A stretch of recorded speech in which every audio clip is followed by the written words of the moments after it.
আসসালামু আলাইকুম বন্ধুরা, আপনাদের সকলকে স্বাগতম আমার আজকের রাজনৈতিক আলোচনায়। আমার আজকের আলোচনার বিষয় সাম্প্রতিক সময়ে ইসরায়েলে মোতায়েনকৃত থার্ড ক্ষেপণাস্ত্র ব্যবস্থা নিয়ে এবং যুক্তরাষ্ট্র কেন হঠাৎ করে ইসরায়েলে থার্ড ক্ষেপণাস্ত্র মোতায়েন করলো এই বিষয়টি নিয়ে আলোচনা করবো আজকে। আপনারা যারা বাংলাদেশ এবং বিশ্ব রাজনীতির সম্বন্ধে জ্ঞান লব্ধ করতে চান তা আমার এই চ্যানেলটি সাবস্ক্রাইব করে রাখতে পারেন। এবার চলুন আমরা আলোচনা ফিরে আসি। প্রথমে আসি থার্ড ক্ষেপণাস্ত্র ব্যবস্থা নিয়ে। থার্ড ক্ষেপণাস্ত্র ব্যবস্থা কি? Terminal high altitude area defence, যাকে সংক্ষেপে বলা হয় থার্ড। এটি আমেরিকা তৈরি একটি শক্তিশালী ক্ষেপণাস্ত্র বিধ্বংসী প্রতিরক্ষা ব্যবস্থা, যা নিজের 150 থেকে 200 কিলোমিটার মধ্যে আসা সকল ব্যালিস্টিক ক্ষেপণাস্ত্র নিমিষেই ধ্বংস করতে পারে। থার্ড আমেরিকার একমাত্র আকাশ প্রতিরক্ষা ব্যবস্থা, যা স্বল্প, মধ্যম এমনকি দূরপাল্লার ব্যালিস্টিক ক্ষেপণাস্ত্র ধ্বংস করার সক্ষমতা রাখে।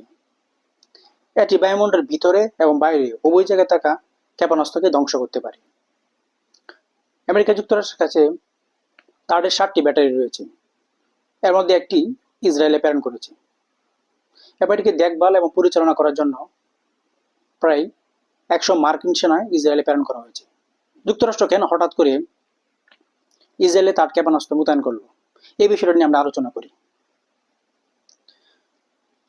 ইসরায়েলের আকাশ প্রতিরক্ষা ব্যবস্থা নিরাপদ রাখার জন্য আগে থেকে বেশ কয়েকটি প্রতিরক্ষা ব্যবস্থা রয়েছে। তার মধ্যে উল্লেখযোগ্য David sling, arrow 2, arrow 3 and আলোচিত আয়রন ডোম ব্যবস্থা। তারপরও হঠাৎ কেন থার্ড ক্ষেপণাস্ত্র মোতায়েন করার প্রয়োজন পড়ল? এর মূল কারণ সাম্প্রতিক সময়ে ইরান, হিজবুল্লাহ এবং হুতিদের ক্ষেপণাস্ত্র হামলাগুলো ইসরায়েলের উল্লিখিত প্রতিরক্ষা ব্যবস্থাগুলো সম্পূর্ণরূপে ধ্বংস করতে পারেনি। অনেকগুলো ক্ষেপণাস্ত্র ইসরায়েলের বিভিন্ন জায়গায় আঘাত করে, এতে ইসরায়েলের সামরিক ঘাঁটি, সেনাবাহিনী এমনকি সাধারণ নাগরিকের ঘরবাড়ি ক্ষতিগ্রস্ত হয়। এছাড়া ইসরায়েলের কয়েকজন নাগরিক আহত এবং নিহত হয়। এতে ইসরায়েলের সাধারণ নাগরিকদের মধ্যে হতাশা শুরু হয়। তারা ইসরায়েলের নিরাপত্তা নিয়ে শঙ্কিত হয়ে পড়ে। এমনকি ইসরায়েল রাষ্ট্রের অস্তিত্ব নিয়েও তারা কেউ কেউ মন্তব্য শুরু করতে থাকে এবং অনেক ইসরায়েলি নাগরিক দেশ ছেড়ে ইউরোপ এবং আমেরিকা চলে যায়। এতে ইসরায়েলের প্রধানমন্ত্রী বেঞ্জামিন নেতানিয়াহু খুব উদ্বিগ্ন হয় এবং তিনি যুক্তরাষ্ট্রের প্রেসিডেন্ট জো বাইডেনকে ইসরায়েলে থার্ড ক্ষেপণাস্ত্র মোতায়েনের জন্য অনুরোধ করেন।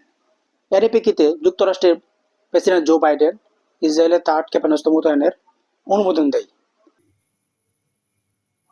এখন আলোচনায় আসে যুক্তরাষ্ট্র কেন সবকিছুতে ইসরায়েলকে সমর্থন করে থাকে। এই বিষয়টি আমাদের বুঝতে হলে আমাদের ফিরে যেতে হবে ইসরায়েল রাষ্ট্র সৃষ্টি লগ্নে। আপনারা জানেন 1948 সালে মধ্যপ্রাচ্যের বুক চিরে সৃষ্ট ইসরায়েল নামক ইহুদি রাষ্ট্রের সৃষ্টির পরপরই তৎকালীন মার্কিন প্রেসিডেন্ট হ্যারি এস ট্রুম্যান ইসরায়েলকে বিশ্বের প্রথম দেশ হিসেবে স্বীকৃতি দেয়। এক্ষেত্রে গুরুত্বপূর্ণ ভূমিকা রেখেছিল ট্রুম্যানের ব্যবসায়ী অংশীদার অ্যাডলফ জ্যাকবসন। এটি ছিল কিছুটা ব্যক্তিগত সম্পর্কের বিষয়, তবে ব্যক্তিগত সম্পর্কের বাইরেও কিছুটা কৌশলগত বিষয় ছিল, কৃষি কৌশলগত বিষয়।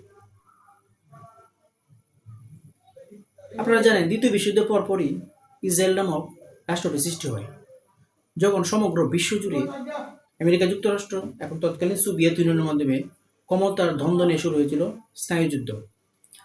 তারা বিশ্বের বিভিন্ন প্রান্তের সদ্য স্বাধীনতাপ্রাপ্ত দেশগুলোকে নিজেদের বলয়ে টানার জন্য চেষ্টা চালাচ্ছিল।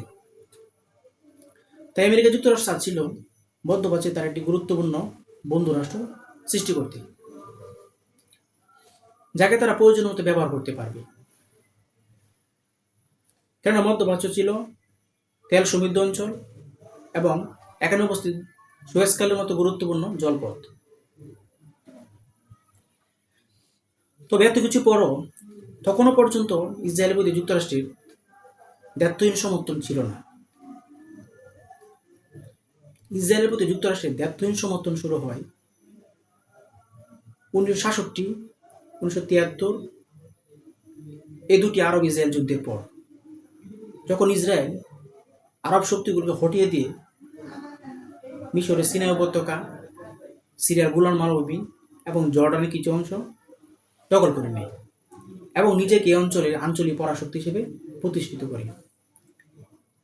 এরপর থেকে ইসরায়েল যুক্তরাষ্ট্রের মধ্যে সম্পর্ক ক্রমান্বয়ে গভীর হতে থাকে, যা বর্তমানে এসে সর্বোচ্চ সীমায় পৌঁছায়।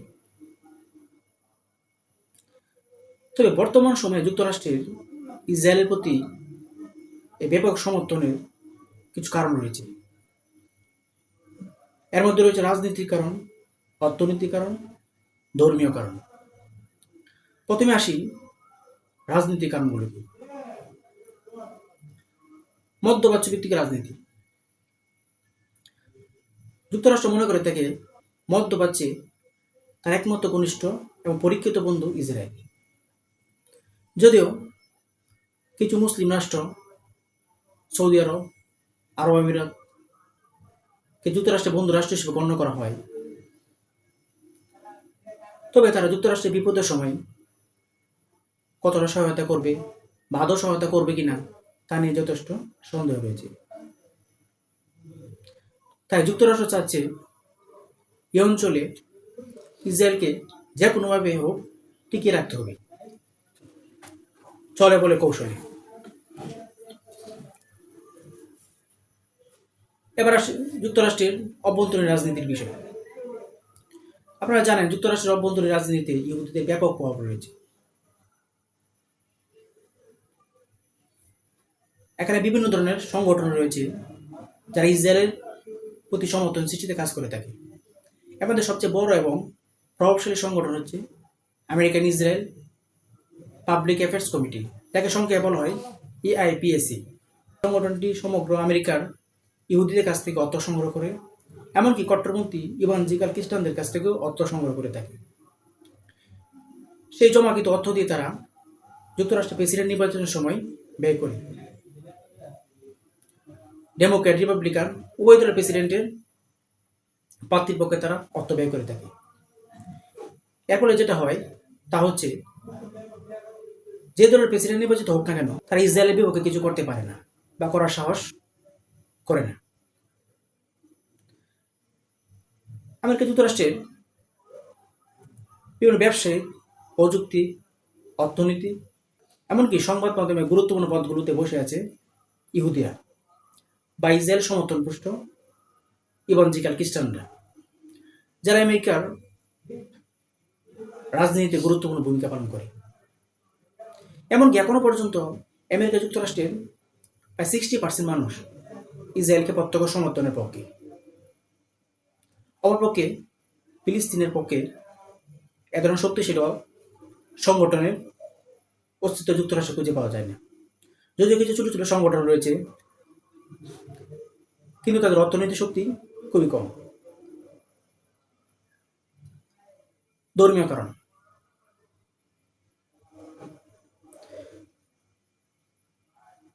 খ্রিস্টান সম্প্রদায়ের একটি বৃহৎ অংশ মনে করে তাদের মসিহ অর্থাৎ যীশু খ্রিস্ট পৃথিবীতে ততদিন পর্যন্ত ফিরে আসবে না যতদিন না পর্যন্ত ইহুদিরা পবিত্র ভূমিতে ফিরে আসবে। তাই প্রথম এবং দ্বিতীয় বিশ্বযুদ্ধের পর ব্রিটেন এবং আমেরিকা সমগ্র পৃথিবী থেকে ইহুদিদেরকে জেরুজালেমে নিয়ে আসে এবং এরই ধারাবাহিকতায় 1948 সালে ফিলিস্তিন অঞ্চলে ইসরায়েল নামক একটি কৃত্রিম রাষ্ট্র সৃষ্টি করে, যা আজও বিদ্যমান রয়েছে। এবার আসি সাম্প্রতিক সময়ে হুতি এবং ইসরায়েলের মধ্যে যে পাল্টা হামলা শুরু হয়েছে, এটা কি বড় কোনো যুদ্ধের রূপ নেবে? সাম্প্রতিক সময়ে হুতির ইসরায়েলের হাইপারসোনিক মিসাইল হামলা করে, এতে ইসরায়েলের বিভিন্ন স্থাপনার ব্যাপক ক্ষয়ক্ষতি হয়। এমনকি ইসরায়েলের গুরুত্বপূর্ণ বিমানবন্দর বেন গুরিয়ন বিমানবন্দর পর্যন্ত বন্ধ হয়ে যায়। এর প্রেক্ষিতে ইসরায়েল খুব দ্রুত গতিতে কাঠ ক্ষেপণাস্ত্র বিধ্বংসী প্রতিরোধ ব্যবস্থা স্থাপন করে, যাতে তার নিজের দেশের কোনো ক্ষয়ক্ষতি না হয়। এরপর তারা ব্রিটেন এবং আমেরিকাকে নিয়ে ইয়েমেনের বিভিন্ন স্থাপনায় হামলা শুরু করে, বেশ করে হুতিদের মিসাইল উৎপাদনকারী কারখানাগুলোতে তারা হামলা শুরু করে। এতে হুতিদের কিছুটা ক্ষয়ক্ষতি হয়। আসলে এই যুদ্ধটি কতদিন পর্যন্ত টিকবে এটা নির্ভর করবে ইরানের উপর। কেননা ইরান হুতিদের একমাত্র অর্থ এবং অস্ত্রদাতা। ইরান যদি হুতিদের অর্থ এবং অস্ত্র দিয়ে সহায়তা করে তাহলে তারা যুদ্ধ চালিয়ে যেতে পারবে, অন্যথায় তাদের পক্ষে যুদ্ধ চালানো সম্ভব নয়। কেননা হুতিদেরকে তার আশপাশের অন্য কোনো মুসলিম দেশ অস্ত্র দিয়ে সহায়তা করছে না। তাই যুদ্ধটি সম্পূর্ণ ডিপেন্ড করবে ইরানের উপরে। বন্ধুরা, আপনারা কোন বিষয়ের উপর এ ধরনের আলোচনা আরও শুনতে চান এবং তার মাধ্যমে জ্ঞান লাভ করতে চান, কমেন্টে অবশ্যই জানাবেন। তাহলে আপনাদের মত অনুযায়ী ভিডিও দিতে চেষ্টা করব।